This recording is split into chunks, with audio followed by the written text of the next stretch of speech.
خدا باپ کے زندہ اور جلال کلام میں سے زندگی بھرا کلام یوحنا کی انجیل اس کا 16 باب 1 سے 17 آیت مبارکہ تک۔ میں نے یہ باتیں تم سے اس لیے کہیں کہ تم ٹھوکر نہ کھاؤ۔ لوگ تم کو عبادت خانوں سے خارج کر دیں گے، بلکہ وہ وقت آتا ہے کہ جو کوئی تم کو قتل کرے گا وہ گمان کرے گا کہ میں خدا کی خدمت کرتا ہوں، اور وہ اس لیے یہ کریں گے کہ انہوں نے نہ باپ کو جانا نہ مجھے۔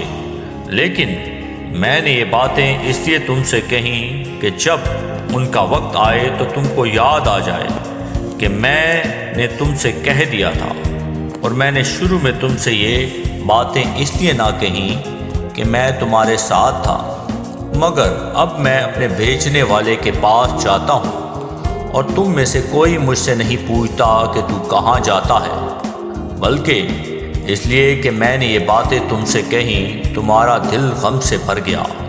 لیکن میں تم سے سچ کہتا ہوں کہ میرا جانا تمہارے لیے فائدہ مند ہے، کیونکہ اگر میں نہ جاؤں تو وہ مددگار تمہارے پاس نہ آئے گا، لیکن اگر جاؤں گا تو اسے تمہارے پاس بھیج دوں گا، اور وہ آ کر دنیا کو گناہ اور راست بازی اور عدالت کے بارے میں قصوروار ٹھہرائے گا۔ گناہ کے بارے میں اس لیے کہ وہ مجھ پر ایمان نہیں لاتے، راست بازی کے بارے میں اس لیے کہ میں باپ کے پاس جاتا ہوں اور تم مجھے پھر نہ دیکھو گے، عدالت کے بارے میں اس لیے کہ دنیا کا سردار مجرم ٹھہرایا گیا ہے۔ مجھے تم سے اور بھی بہت سی باتیں کہنا ہے، مگر اب تم ان کی برداشت نہیں کر سکتے۔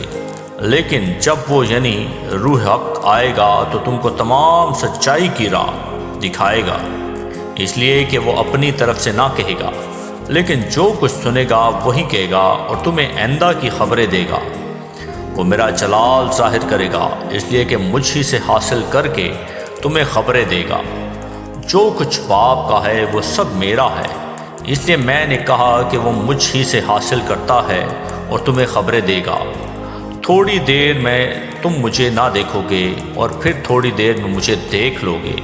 بس اس کے بعد شاگردوں نے آپس میں کہا، یہ کیا ہے جو وہ ہم سے کہتا ہے کہ تھوڑی دیر میں تم مجھے نہ دیکھو گے اور پھر تھوڑی دیر میں مجھے دیکھ لو گے، اور یہ کہ اس لیے کہ میں باپ کے پاس جاتا ہوں۔ آمین۔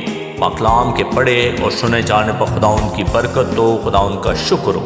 آمین۔